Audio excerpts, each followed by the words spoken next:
How you doing, Keith? If I were any better, I'd have to take something for it. Oh, really? So Keith, I mean, we may as well just get right down to it, all right? Like, why waste? Why waste any time, all right? Was it you, or was it McCready? If I have been asked that question once, I have been asked that question by every other person who has said hello to me today.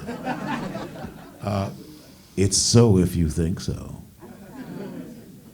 There was actually, I saw an interview with Carpenter recently. They were talking about it, and what did he say? He said, "Oh, sure, I'll tell you.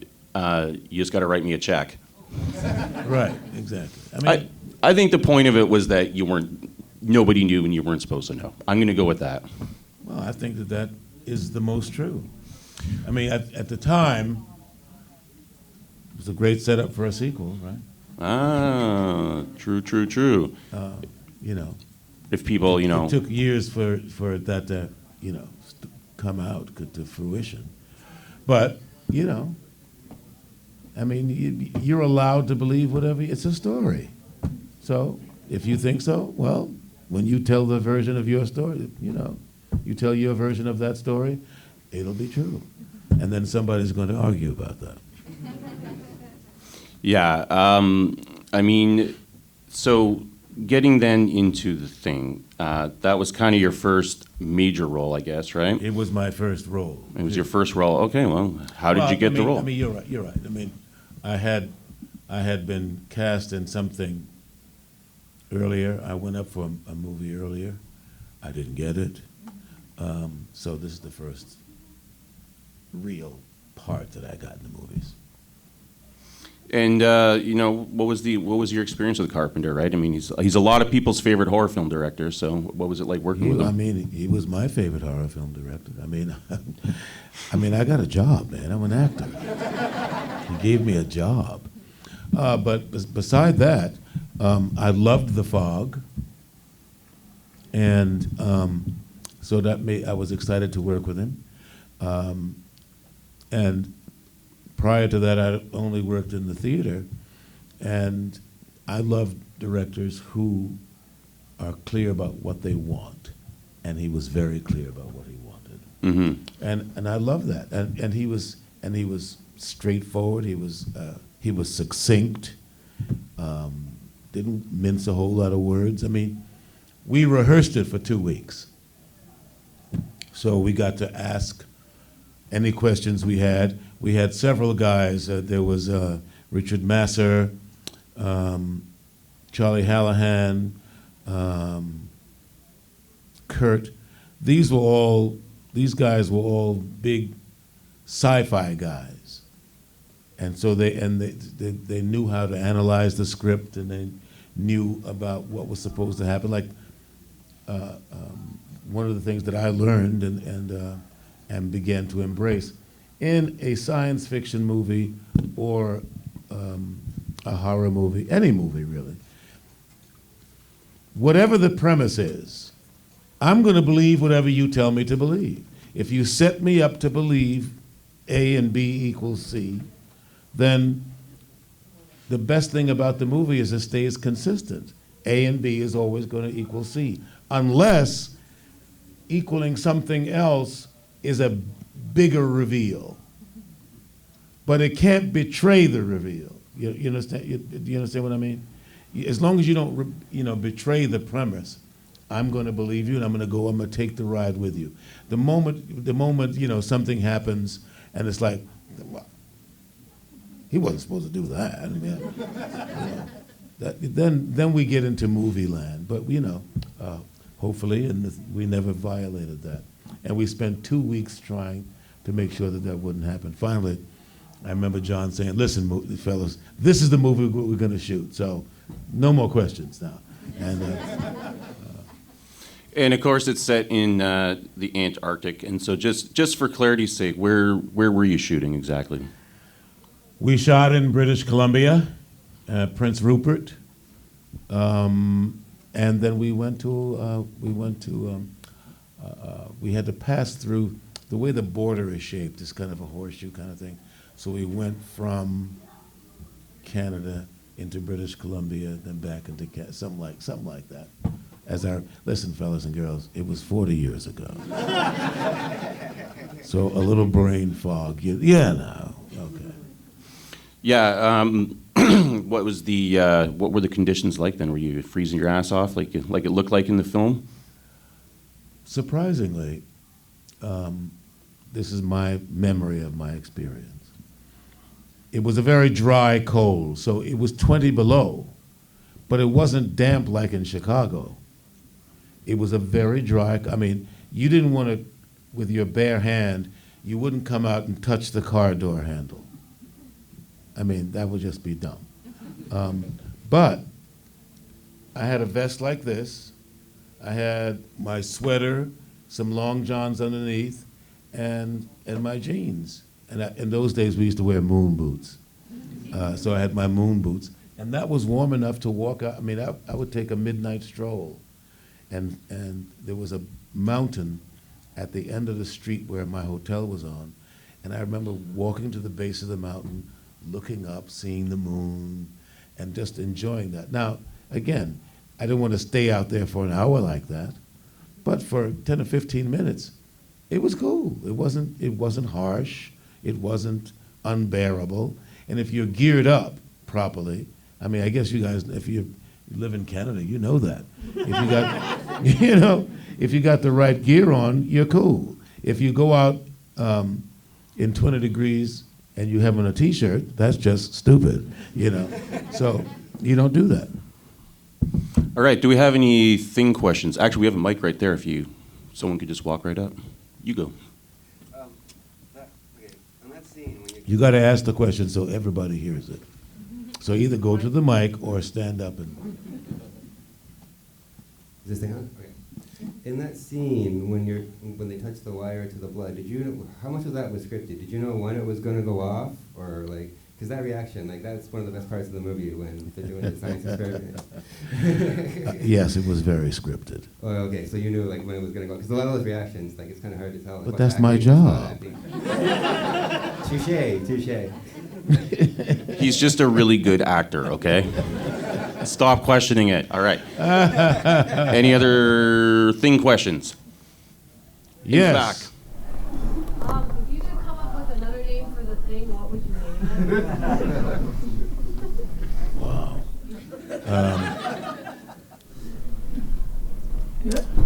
Full stop. I watched the movie for the very first time. So these four set me up, and I watched it for the very first time, and I was like, I could come up with a better name than the thing. And I was like, I don't know, that was pretty thing-like.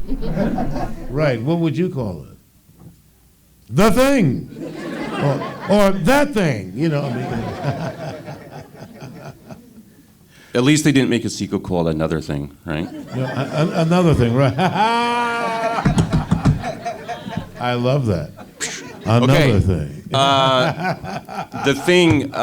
Wait a minute. What about Frank wrestling in the alleyway with Rowdy Piper? Come on, that's got to be the next iconic part, right? Again, that was a really wonderful moment in my career. We had done The Thing, and John called me up and said, "Listen, I wrote this part with you in mind.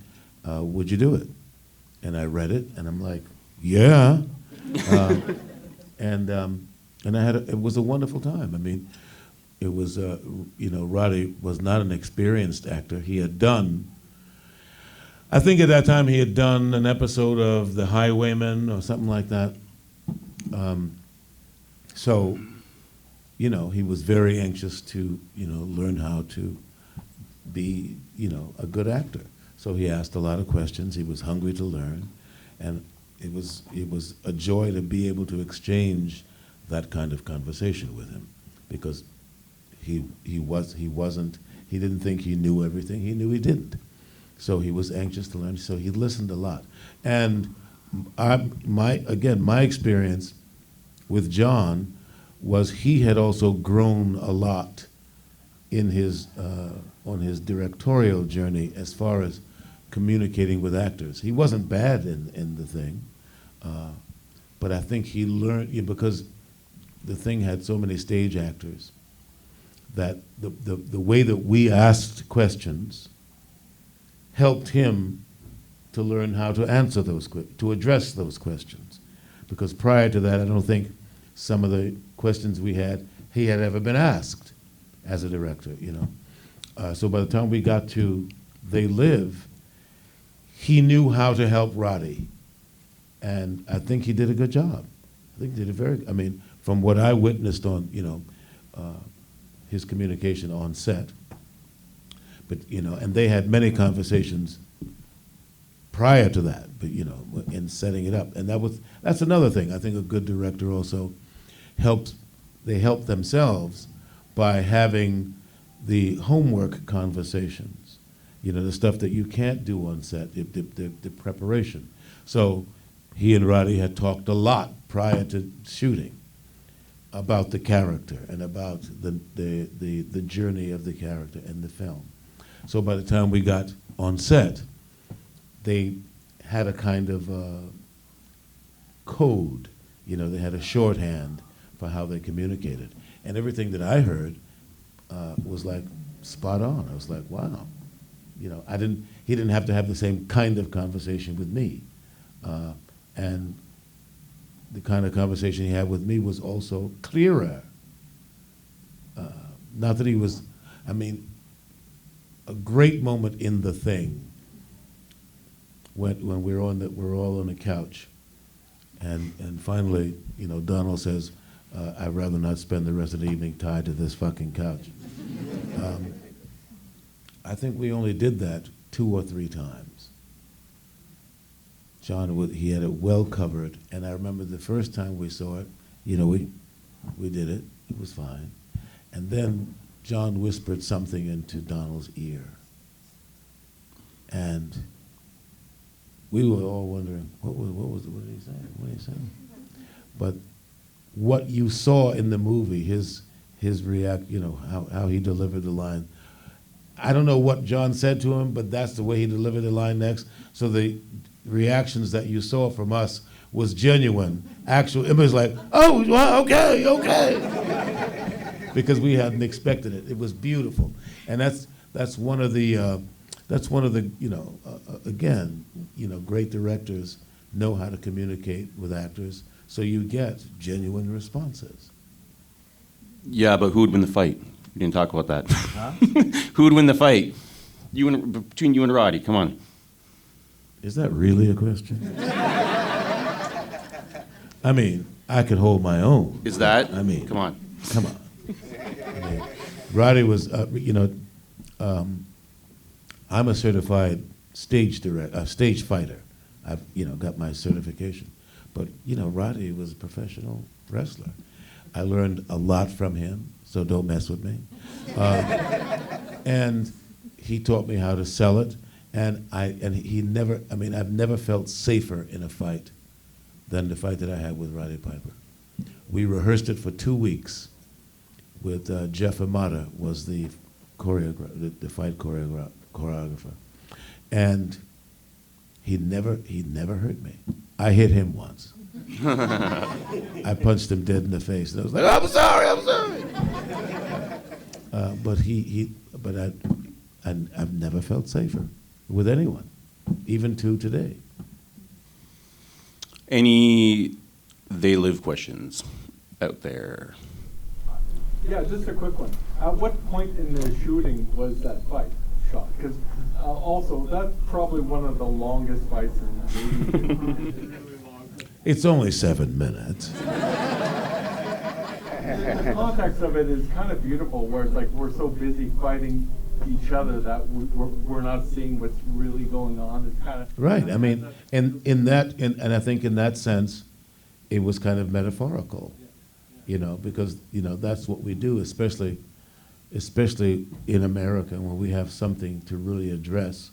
The best way to disguise that is to find something else to fight about. And and ultimately, if you're lucky, you get back to the original point, which is just look and see, instead of fighting me on this, just check it out. I think, the more I think about it, I mean, the message in They Live is far more significant today than it was then. It's far more resonant now. And again, the metaphor is, instead of fighting about an idea that's not yours, listen to it and address it in a way that might inform you of something you didn't know, that you really do need to know, that you will want to be informed. I mean, I think that's a great sort of message for our country to begin with, isn't it? You stop arguing for the sake of arguing, or just because you don't initially agree with me. The nature of a suggestion or a question is that it deserves examination. That's all I'm asking. Just check it out. Ultimately, the choice is yours. You don't have to do anything. But if you don't check it out, you don't have the choice. So you're going to be stuck with only what's going on in the four corners of your own head, You might find something out that's worth examining. There's another question here. Yep. I was wondering if you could describe how you reacted to some of the effects going on in that sort of movie and maybe in a modern movie, how it maybe differ. One of the things that was different in the Thing, for example. And here we are. It's here. One of the beautiful things about the Thing was those were all practical effects. There was no CGI. There was no, animation in that sense. So it was kind of wonderful. I mean, many times it was like acting 101. You're reacting to something that we're actually not seeing. For example, when he puts the defibrillator on the chest and the chest explodes, and we see the head, sprout legs. Well, it was kind of funny because we John said, okay, the head falls off here and it's going to walk from there to there in that path like this. So in the room, all we had to do, okay, it starts there, so just move your head slowly and watch it go there. There was nothing there when we filmed it. So when we saw the movie, and he said, "You gotta be fucking kidding." That was our reaction sitting there watching the movie the first time. I was like, holy shit, that's what we were saying. When I saw it the first time I saw the movie, I didn't see the premiere in Hollywood. I was working in Pittsburgh. So I got invited to see the screening, and I was like this. Because I hadn't seen any of those things. The first time when you see me with the flamethrower and I put that thing on fire, that wasn't there. We had a focus point, and I turned the flamethrower on and hit the target I was aiming for, but it wasn't that thing. So I sat there going, holy shit, what? Wow. It was fascinating, So, that's the magic of the movies. And that is what's kind of really wonderful about it, because we all get to enter the world of our collective creative imaginations. Any other They Live questions? Or you could ask anything else. Actually, you know what? You were talking about the politics there for quite a while for They Live. And, of course, on a similar sort of political spectrum, you were a big part of the documentary Horror Noir that was on Shudder a little while ago. So, a larger topic today. What do you see in terms of the black presence in horror films today? Have you seen a movement? Have you seen changes in that, or what have you seen? I've seen the same changes you've seen. you can't get away from the systemic racism in America, where black people are just not included, or if we were included in stereotypical ways. That was one of the great things about The Thing. The black guy goes to the end. Wow, we've never seen that before. So that was quite innovative, and it was like, wow, that's kind of cool. I mean, it's not just cool politically, but it's cool in a humanitarian kind of way. It's like, wow, black people do live. They walk and they eat just like you and me, So it was great to see that all over the place.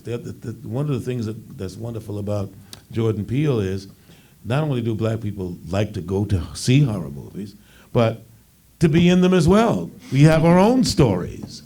And some, there are stories that are just about white people. There are stories that are just about black people, because that's the story that you're telling. Other than that, there's stories about people and the situations that people find themselves in, whether they're in this country or another country or that neighborhood or this neighborhood. They are just human things. The reason why you're even asking me the question is because, in America we've had a systemic non-inclusion that you're now seeing being broken. It is now finally opening up. And what have you discovered? Oh, black people are people too. And anyone else, and any other ethnicities that are now having those same kind of reveals. Yes. Right here. Oh, sorry. No. We just cross streams there. I wanted to ask you a little bit about Dead Presidents. And I think this is kind of about if I could say so, it's kind of a black crime drama, right? But that movie has so much emotion in it, and it's so much sensuality, and at the same time it's so cool in a lot of the scenes that it does. Sort of, and again, if I could say this, there's an element of a groove or a vibe. If you could talk about Dead Presidents and just how the feeling of those scenes in that film was made, because it just has this, like I said, I think the best word is so sensual. The whole film has this feel to it, this vibe, this groove. You could talk about the experience of making that. I appreciate it. If I'm understanding the question, one of the things that you're addressing is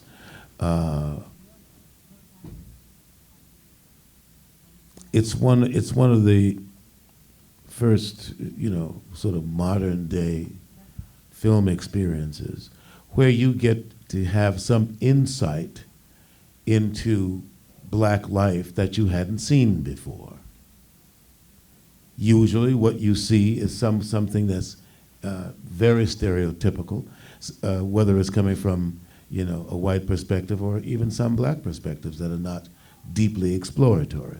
Here you got to see explored firsthand, what a black person's life in their own neighborhood, in their own family dynamic is like. And,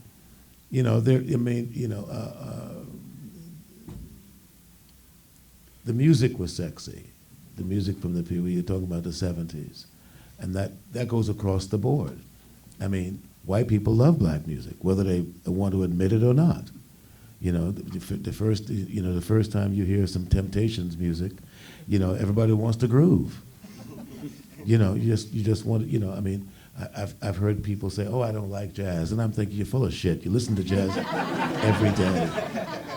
You groove all the time. All of your rock music is based in some instances, or many instances, is based in blues. It's a funny thing how, again, in America, black and white people were trying to get away from the blues because one of the things that the blues does is it tells the truth.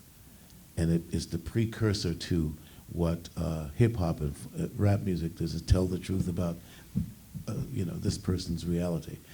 In that sense, it's very much related to country music. The way country music, whatever the groove is, they tell the story about somebody's experience. Usually sad, heartbreak. But every once in a while, it's a good thing. Got my girl back, But that's those when you finally get to get some insight outside of what you've been indoctrinated into believing, and you get there's an embracing of it that you kind of go, oh. Well, you don't even understand why you thought the other way around. You just find yourself sort of, why did I think differently? And the whole thing now about critical race theory. Critical race theory is just telling the truth. It's just, the history that you've been taught is his story. And it's so one-way bent. And the thing that your ego and your internal instinct fights against is because that's all you've ever been taught. So anytime you get to learn something new, there's a fight. Where do I stand? But once you get exposed to the truth, there's no way to go back to the other stuff that, you can't go back. Because it not only affects the people who you were talking about, but it affects you and the way you think. Because even what you've been used to in your own heart of hearts, inherently there were some things that were kind of fucked up about that. There were things that were wrong about that. And you don't even know why. Just something is just not right. And then when you get exposed to the truth of what it really is, you go, wow, now it makes sense. But your ego and those people around you, are they going to let you embrace that wholeheartedly? And that becomes yet another fight. Now, whether you go on that journey or not, that's on you. That's between you and your God. Because now that you've been exposed to the truth, what are you going to do? And you're forced to live with the question, how do I go? There used to be a great song, Reuben, I've been thinking about a lot of things, how you're going to keep him down on the farm after he's seen Paris. Once you've been exposed to the truth, how do you go back to that other thing? Do you want your children to grow up like that? As difficult as it may be for your children to face that. That's what some of the pushback of, I'm sure you've heard, I don't want my children to be, uncomfortable. Well, you were not uncomfortable as long as I was uncomfortable. You could live with that. And how uncomfortable will it ultimately be when they become adult and to learn that you've been keeping this truth away from me all of my life? If you think it's uncomfortable now, it'll really be uncomfortable then. I don't know if that answers your question, but. What was the question? No. Yes. My first exposure to your work would be through voice acting, specifically Spawn, the anime series. And I wanted to know how you got into that, how you landed that role. I auditioned and got a job. Somebody gave me a job. I mean, and I loved it. I had done Gargoyles prior to that, and see if you follow me along with this. For me, in my experience, Spawn and Goliath are two sides of the same coin. To me, Spawn is like Darth Vader working his way back to the Force. In spite of himself, because, in that moment when Al Simmons, sells his soul to the devil, I'll do anything. just to get to see her one more time. I don't, if you think about it, any one of us in our lives have had that moment. Oh God, get me out of this, and I'll never do it again. And you make that, foxhole promise that you forget as soon as your ass is saved. Now you have to live with that, and principally, Al Simmons is made of the kind of stuff that, when you're trained to be a soldier, you do a lot of bad things, but you're not a murderer. And there's something very different about killing under the guise of war than just taking someone's life. So principally, when that's what I loved about the animated series. When he runs across a bad guy just to be a bad guy's sake, it's like, no, dude. I'm not gonna put up with that. I'm not sanctioning that. I didn't tell you to do that. So he actually winds up saving the day on a good tip, in spite of himself. That's a kind of wonderful thing, and I think that it also, however indirectly, that is us.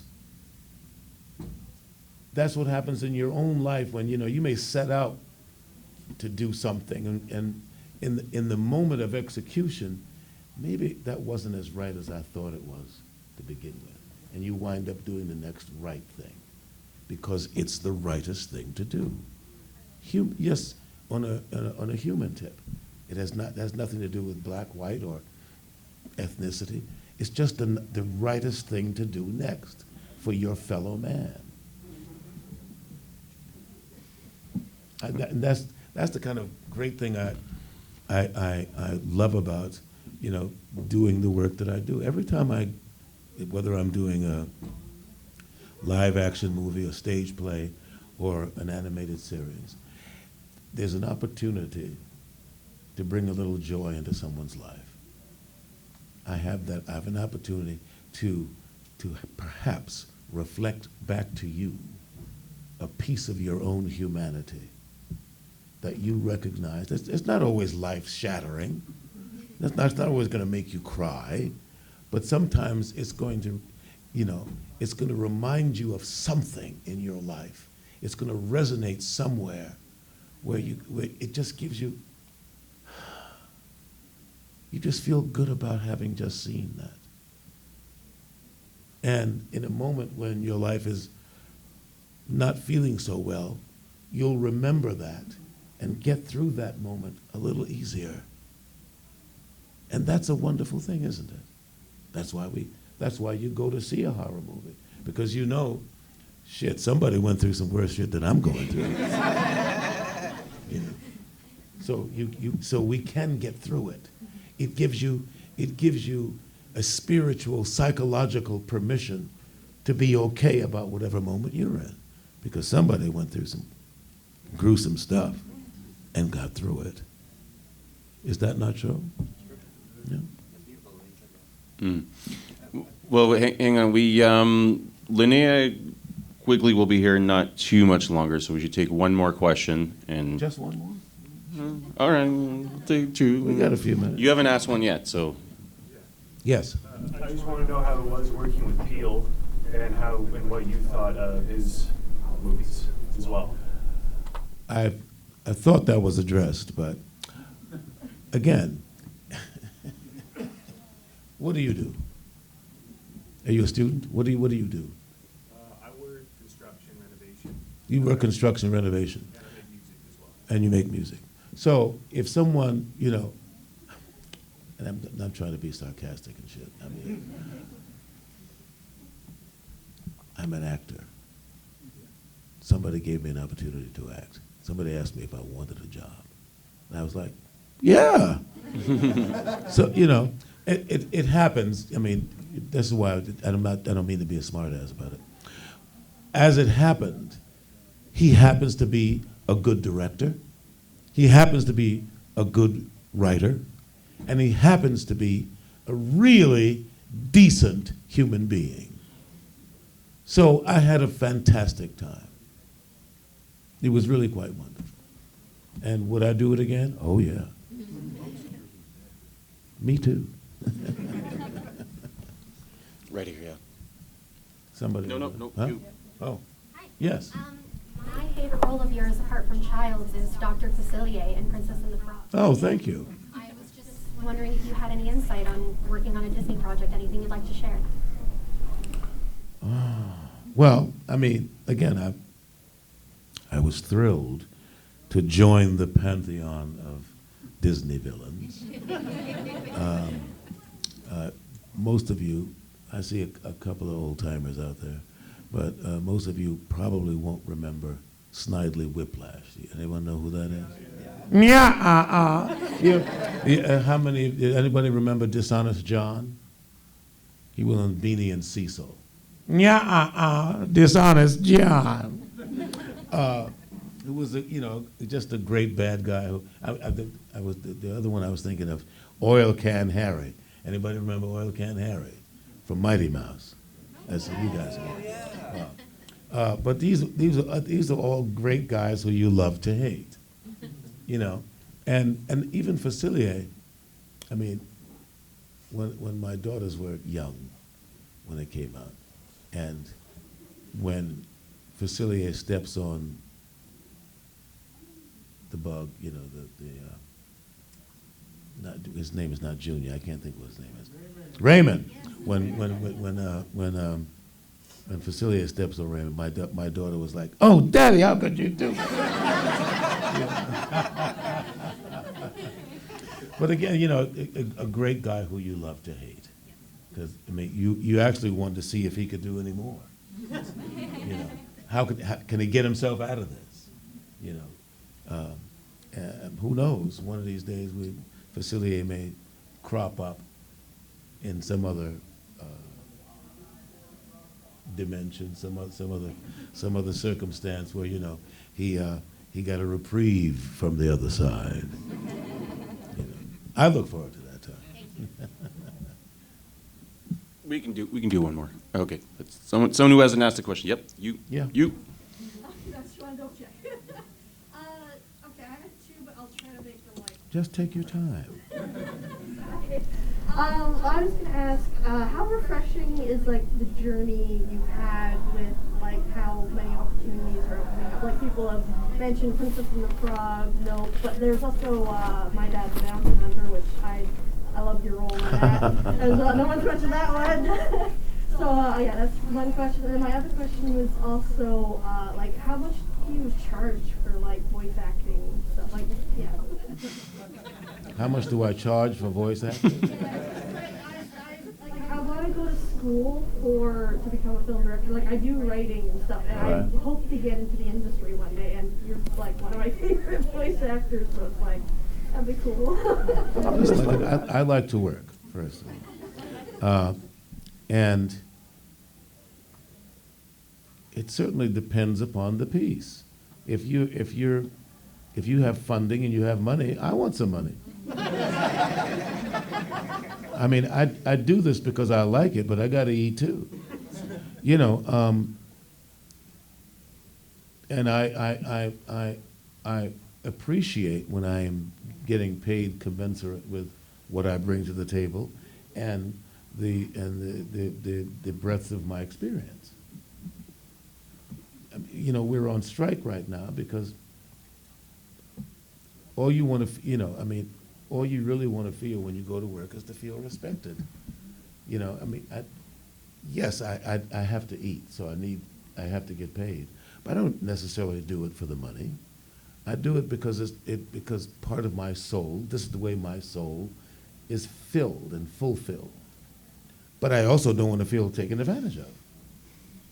So if you have some money, offer me some money. If you don't have it, be honest about what you don't have. So that again, I can feel good about us having a mutual experience. It does not feel good. I don't care what you do, construction or music. If I know you got, $10 million and you offer me 50 cents, that doesn't feel good. It doesn't make me, I'm not gonna compromise my principles or my work ethic. So I'm gonna do the same job for 50 cents that I would for $200,000. But how I feel about it will be, is different contingent upon if I feel like I'm being taken advantage of, if you're ripping me off. And that's, it's a heart thing more than it is a pocketbook thing. All right, well, I see the next panel pouring in here, so everybody put it together for Keith David. Thank you very much.